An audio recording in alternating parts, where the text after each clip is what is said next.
Olá, alunos! Eu vou resolver aqui mais um exercício de projeto de instalação de câmara fria, PIR.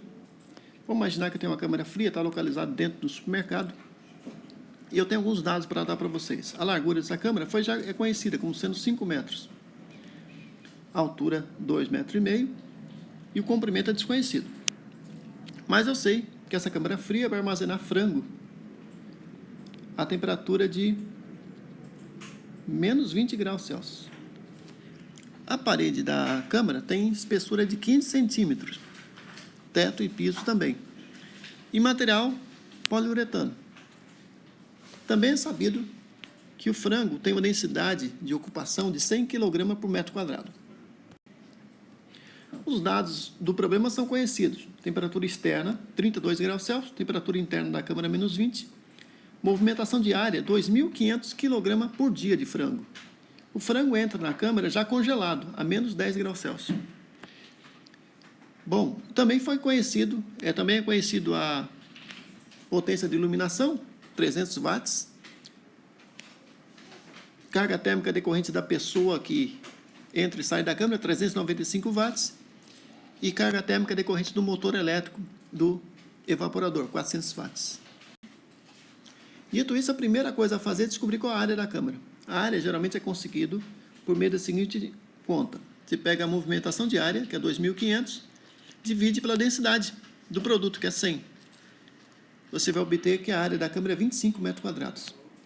Como você tem conhecido a área e você sabe que um comprimento, uma largura da câmara é 5 metros, você faz o seguinte: a área da câmara é a largura vezes comprimento. Você conhece a área. Conhece a largura, falta o comprimento. Isola o comprimento, é igual a área sobre largura, que é igual a 5 metros. Então, a câmara foi dimensionada como sendo 5 metros de largura por 5 metros de comprimento e altura de 2,5. Aí tem as medidas da câmara, 5 por 5 por 2,5. E aí a gente vai começar a pensar nas parcelas de carga térmica. A primeira parcela é a troca de calor pelas paredes, por condução, pelas paredes, teto e piso. É conhecida por essa equação, a equação de Fourier, que é Q1, pontinho é para dizer que é em watts, que é joule, taxa de troca de calor, joule por segundo, watts é joule por segundo. É K, que é a condutividade térmica do poliuretano, vezes a área de troca, vezes ΔT sobre L. Bom, K do poliuretano conhecido como sendo 0,03 watts por metro grau Celsius. Variação de temperatura é a temperatura de fora, menos a temperatura interna, que dá 52 graus Celsius. 32 menos 20, 52 graus Celsius. E a espessura, 0,15 metros. O que não sabemos é a área, mas a gente tem a geometria da câmara. Então, vejam que eu não conheço a área, mas vocês observem aí que eu conheço a geometria do problema. Eu tenho aqui essa área, que é igual dos 4 lados. E tem a área do teto também, que é igual do piso. Veja o desenho aqui, ó. 4 vezes 12 metros e meio dá 50 metros quadrados. Por que 12,5? Porque um painel ali eu tenho 5 metros de largura por 2,5 metros de altura. Isso dá uma área de face de 12 metros e 50 metros quadrados. Só que como eu tenho 4 paredes com essa mesma medida, eu multiplico 4 vezes 12,5, que dá 50 metros quadrados de área. E ainda tem 2 vezes 25 metros quadrados, que é o teto 25 metros quadrados, que é 5 por 5, e o piso 5 metros quadrados, 5 vezes 5 metros, dá 2 vezes 25, dá 50 metros quadrados. Área total, então, 100 metros quadrados. Na equação, então, primeiro o calor trocado, é só substituir valores. E você vai encontrar que a troca de calor pelas paredes, piso e teto é de 1.040 watts. A segunda carga térmica é devido ao resfriamento do produto, do frango nesse caso. O frango passa, então, de menos 10 graus, ele já estava congelado, e vai ser resfriado até menos 20. Para isso eu tenho que remover uma taxa de calor. Temperatura de entrada é menos 10, temperatura final é menos 20. Isso tudo é calculado num determinado tempo, que é 18 horas, considerando aí degelo artificial, 18 horas é o tempo de congelamento. Substituindo valores, o 2.500 é a movimentação diária, 2.500 kg. O calor específico do frango foi dado como sendo 1,8 kJ por quilograma grau Celsius, e o ΔT É a diferença de temperatura entre o frango que entra e a temperatura final de congelamento. Esse ΔT é de 10 graus Celsius. E lembrando que 1 hora tem 3.600 segundos.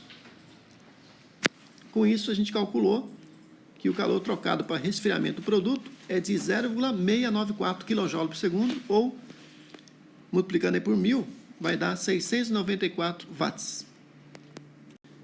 Então, a carga térmica é Q1 é parede, Q2 é produto, Q4 pessoa foi dado, Q5 iluminação foi dado, Q6 motor foi dado. O que faltou? Faltou a infiltração. Infiltração, toda vez que alguém entra na câmara, acaba entrando ar na câmara com a temperatura mais alta. Para calcular a infiltração, a gente usa essa expressão, dada na apostila, né? Que é 3 é igual a N vezes volume da câmara vezes calor removido. Tabela 3.3 da apostila, você acha o N. Para isso, você calcula o volume da câmara, que é 5 metros vezes 5 metros vezes a altura, dá 62,5 metros cúbicos. O N, então, vai ser 0,09 sobre 1.000. A temperatura interna da câmara é menos 20. Na tabela 3.4, você vai encontrar que o calor removido é de 101,3 kJ por metro cúbico. Logo, o Q3 é calculado como sendo 569 Joule por segundo ou 569 watts. Veja que o resultado final naquela equação é kJ por segundo, tá? Ou quilowatts, que é a mesma coisa. E aí eu converti para watts multiplicando por 1.000. Finalmente, a carga térmica total é calculada como sendo a soma de todas as parcelas. Somando tudo vai dar 3.398 watts, dividindo por 1,16, que é o fator de conversão, eu vou ter a carga térmica em quilocaloria por hora, 2.929 quilocaloria por hora, que eu preciso dessa informação em quilocaloria por hora para entrar no catálogo. O catálogo da Heatcraft, ele usa quilocaloria por hora. A seleção da unidade evaporadora é feita da seguinte forma. Você entra com a capacidade da câmara, 2.929 kcal por hora, considera degelo elétrico. Lembrando que o fluido é o R404, estamos usando o 404 para congelamento. Temperatura de evaporação do fluido, no mínimo 26 graus negativos, ou seja, 6 graus menor que a temperatura da câmara. Com isso, nós temos aí essas informações suficientes para entrar no catálogo da unidade evaporadora da Heatcraft. Catálogo, você vai escolher uma BME, esse número E, o E representa degelo elétrico, se fosse o A é degelo natural, e aí você vai procurar na coluna para menos 25, que é o mais próximo aí que você tem para 26 graus Celsius, da temperatura de evaporação do R404, 60 Hz, você vai encontrar ali um valor de 3.580 quilocaloria por hora. Veja que eu não vou encontrar exatamente o valor 2.900, não tem. Então, o valor mais próximo para essa temperatura de evaporação é 3.580. E ali do lado esquerdo tem um código. Esse código é 140. Com isso, você tem aí, então, o dimensionamento da unidade evaporadora BME 140, catálogo da Heatcraft. É isso, espero que tenha entendido e até a próxima aula.